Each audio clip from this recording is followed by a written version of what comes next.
Sa iba pang balita, ipinatigil ng Quezon City Government ang ordinansa nito ukol sa pagsusuot ng plaka vest o yung vest na may nakasulat na plate number ng mga motorcycle riders sa lungsod. Ayon kay Mayor Herbert Bautista, kakuha pa sila ng mga suhestyon mula sa iba't ibang grupo ukol sa pagsugpo sa mga riding in tandem. Ang detalye mula kay Dina Pagibitan. Isang buwan ang itinakda ng lokal na pamahalaan ng Quezon City para magkaroon ng komprehensibong ordinansa ang lungsod para sa mga gumagamit ng motorsiklo. Kaugnay nito, pinawalang bisa muna ni Quezon City Mayor Herbert Bautista ang ordinansa patungkol sa pagsusuot ng plaka vest ng mga motorcycle riders sa lungsod. Ayon kay Bautista, pagsasama-samahin nila ang iba't ibang suhestyon ng iba't ibang grupo na posibleng maipaloob sa panibagong ordinansa sa gitna ng patuloy na paghahanap ng paraan upang masugpo ang riding in tandem criminals. I have decided, based on the study also of the recommendation of the City Legal Office, to veto this particular ordinance. We are giving them 1 month to come up with a comprehensive motorcycle riding ordinance in Quezon City.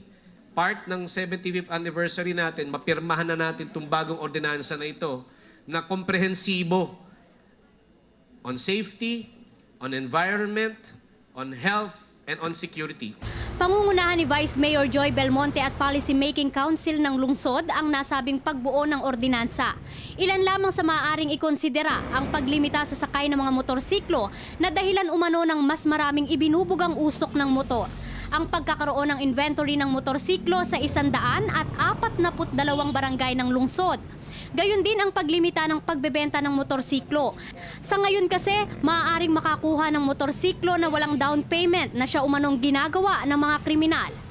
Bagamat pinawalang bisa, itutuloy pa rin ng Hall Employees Riders Organization ang pagsusuot ng plaka vest bilang seguridad.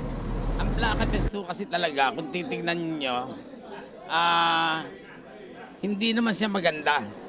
Pero very helpful siya sa mga riders na katulad ko dahil at night very visible yung vest.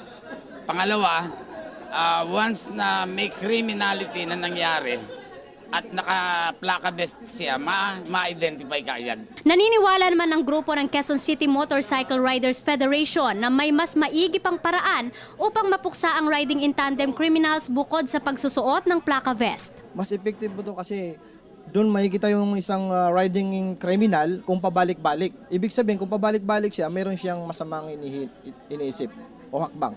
Hindi kami against doon sa vest kasi visible yun no? Against lang kami doon sa plate number na ilalagay sa likod. Gawa ng napakadaling, gayahin, replikahin ng mga kriminal para sila ay makalusot sa mga gagawin nilang masasama. Una rito, nagpalabas naman ng ordinansa ang lungsod ng Mandaluyong na nagbabawal naman sa magkaangkas na lalaki sa motorsiklo bilang tugon sa insidente ng riding in tandem. Para sa Telebisyon ng Bayan, ako si Dina Pagibitan.